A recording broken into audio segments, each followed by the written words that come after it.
on the time that you watching the video.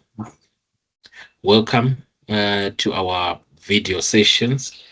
My name is Ejten Kwaramba. I'm a facilitator and an assessor for a company called People Solutions.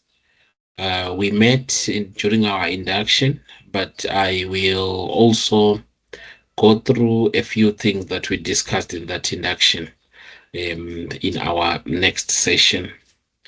Just to remind you, my good friends, that the first module is going to be due on the 31st of January. So we need to complete it as soon as possible. I'd like to believe that you have already started with it. It's called Learning Effectively.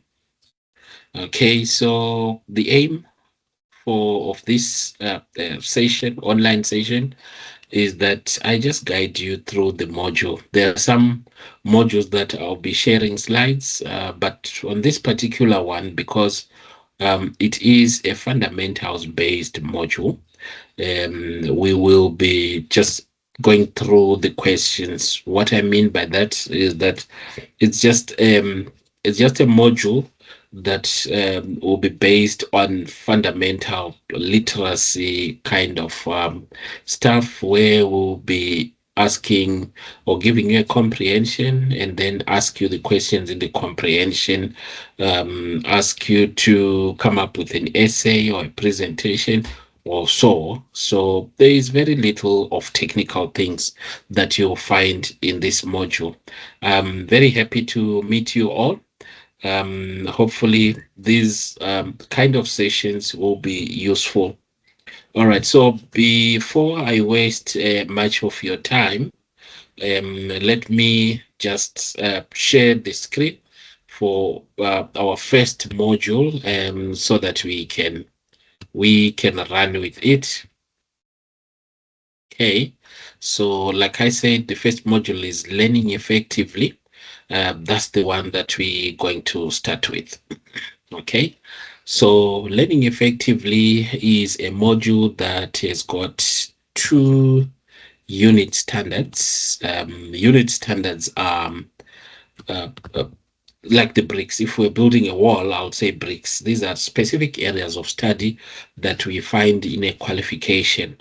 For instance, this particular qualification, we may touch on management, the history of management, leadership itself, managing teams, customer service, communication, writing effectively, etc. So each area of study that we'll be focusing will be getting guidance from what we call unit standards. Unit standards are set by the South African Qualifications Authority to say, if you say a person has done management 3, they should have covered 1, 2, 3, 4, 5 things. All right, so I'll just take you through the first part. This first page, we need to put our personal details. That is your name, full names, preferably in capital letters, as they are on your ID. So if your name is Itumele, you may not need to write to me. Just write it in full. And then the date of the workshop, I want you to go to the rollout that I sent to you last year, the one in Excel, and then you check the dates that we're supposed to do the Learning Effectively module. The name of the facilitator is my name, and it's Ejten Kwaramba. All right, that's all that you need to do here. Don't forget to be signing at the end, at the bottom of each page. Okay, so these are the unit standards that we will be covering in this module. Together, they add up to 10 credits.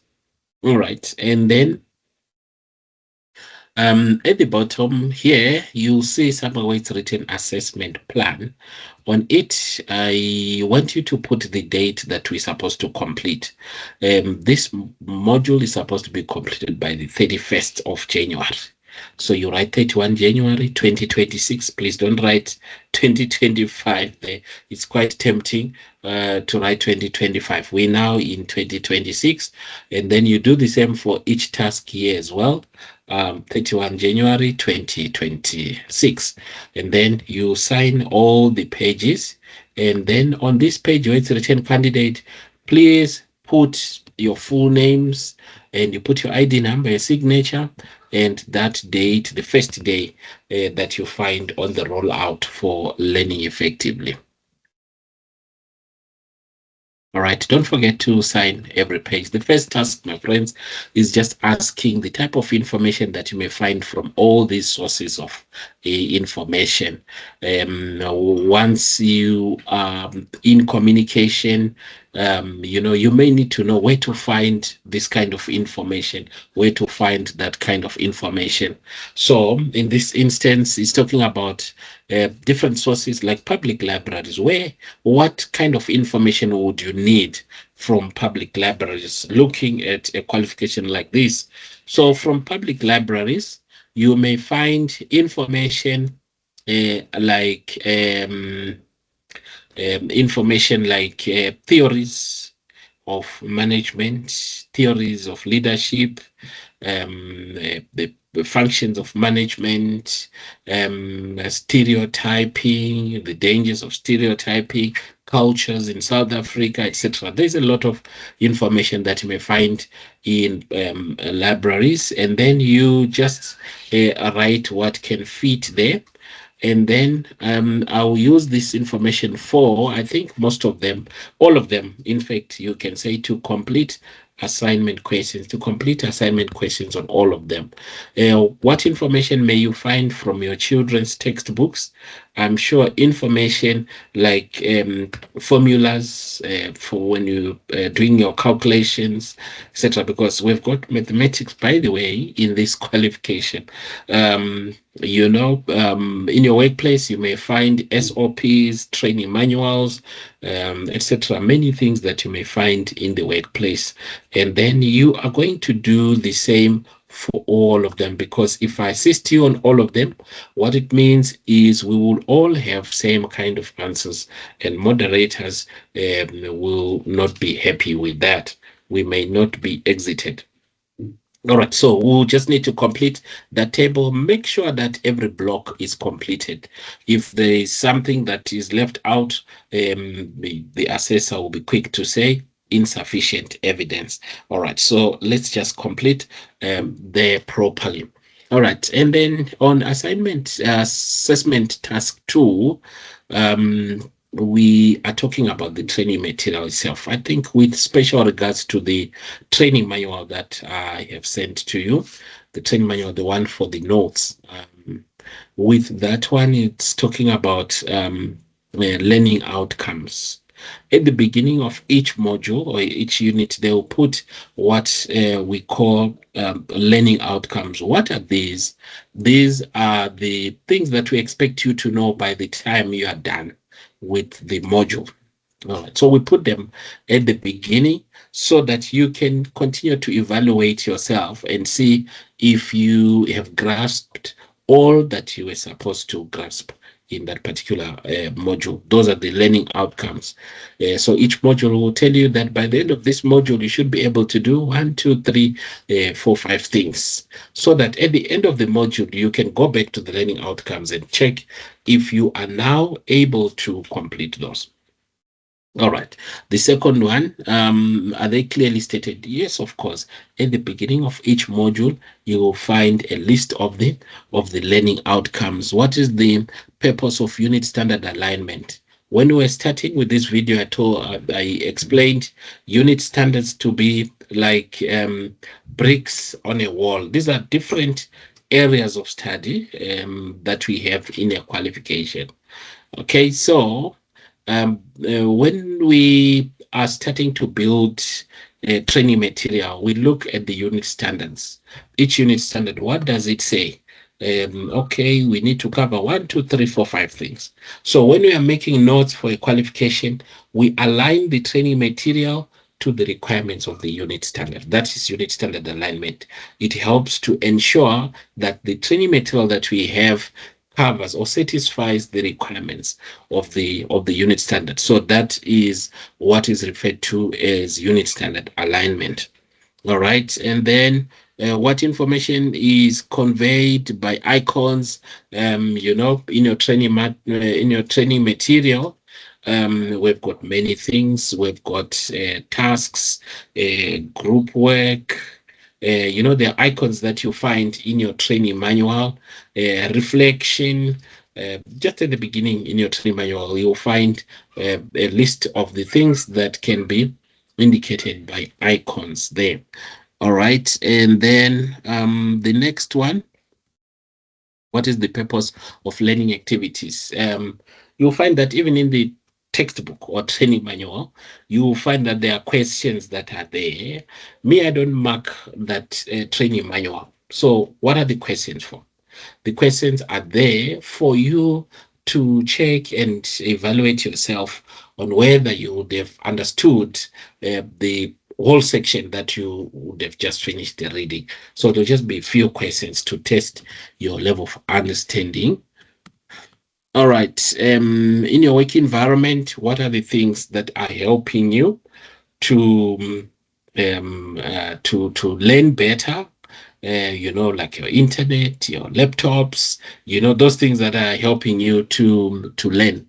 But there may be one or two things that are hindering you to learn effectively. The reasons may include things like there's too much work pressure, you know, there is no time to do activities in the workplace, etc.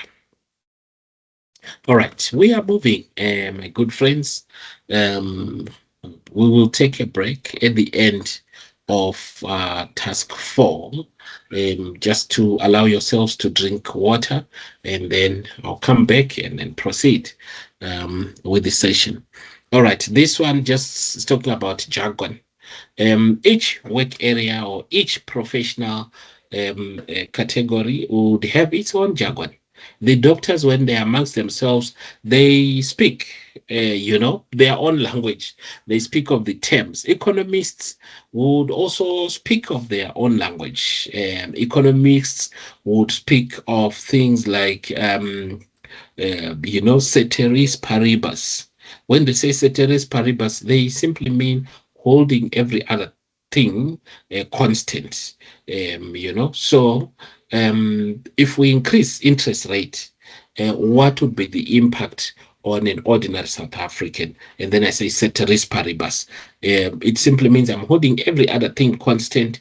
We just want to focus on the impact of interest rate increase only, you know, to the standard of living of an ordinary citizen in South Africa. You know, lawyers will be speaking their language, consensus ad idem, mutati, mutandis, you know, all those things. They will understand them themselves. But it's not only those two, you know, professions. Every other profession, even in the workplace where you are now, there are some things that you'd understand easily amongst yourselves. But if there's an extra person, like myself, who external person, you know, it becomes very difficult for me to understand. You know, so that is what is called the jargon. I just wanted to give about 5 words that you can say they are jargon within your organization. And then on the right-hand side, you just tell me their meaning.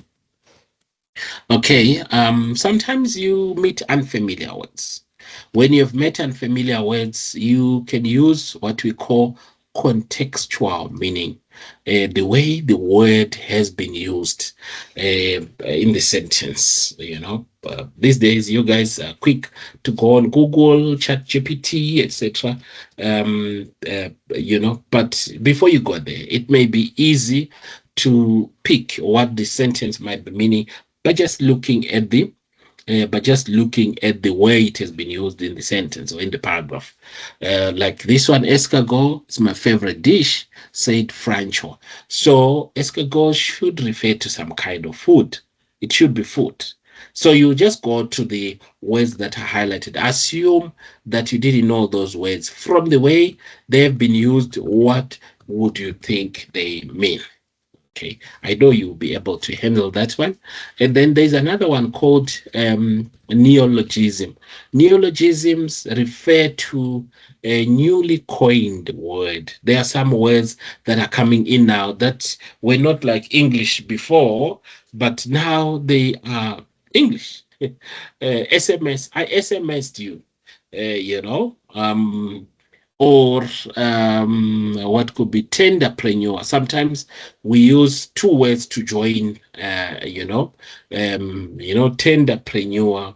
I don't know if there are pastors that are not really called into the field, but they are there for money. What would we call them? We take, one word and then another, then we join them to make meaning.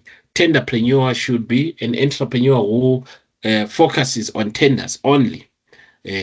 So there are some words that are here on the next page that you need to match. For instance, Jabulani was amazed by the geocomputation used to analyze the area.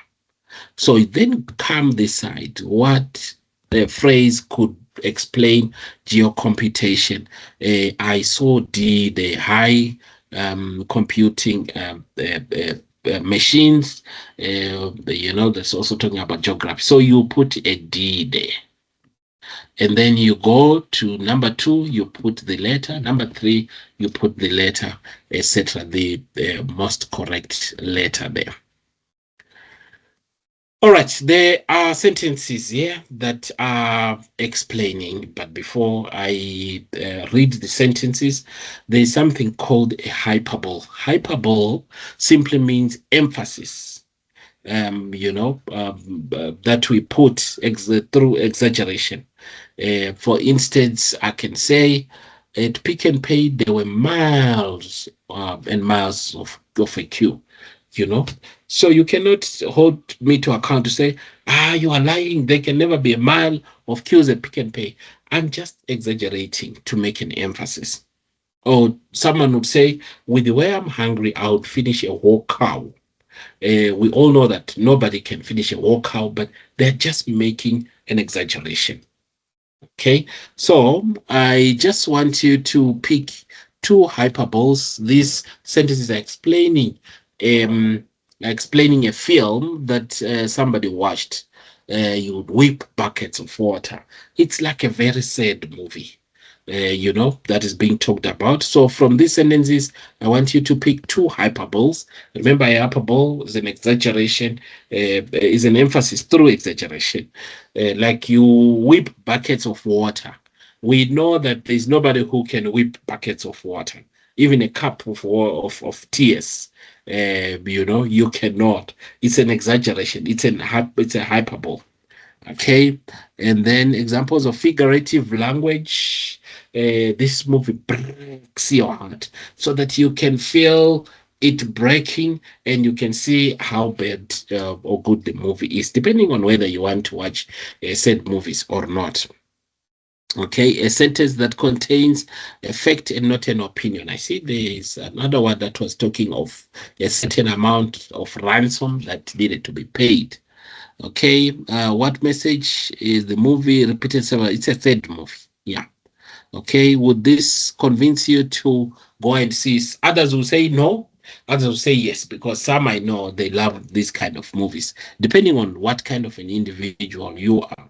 What would this review convince you to go and watch this movie? It's all up to you. You give me the answer that is most appropriate.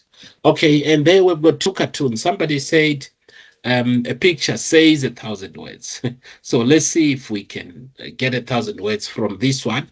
First question, what are the values being portrayed by picture A? Picture A, we see a man who is in the kitchen and the woman, maybe the wife, is in the oven, putting some loaves there. The man looks happy to be mixing dough in the kitchen, And on the right-hand side, we see 2 vulnerable ladies. Vulnerable because one looks old and the other one is heavily pregnant, but they are doing hard work. Where are the men? There on the left side, we see a civilized situation where men are helping. They are his wife. All right. So the values that I see there, I see cooperation, I see gender equality, I see hard work, I see a lot of values that I can mention. Here, I don't see many values, but equality is lacking because where are the men when women are going through doing this difficult work? Okay, what values would the author want us to see? Depends on how you look at it. Okay, by including picture B, it's also gender equality. Okay, how values in the information influence the leader. You know, if we read one article and I am of a different political party or ideology than yours, we may interpret that article differently. So people interpret the articles basing on their values that they have, you know. So this means that whenever we see information, we need to double check before we take that information in. Let's double check and see if it is correct. Okay, my friends, we will take a short break and then we will proceed after a few moments. Thank you.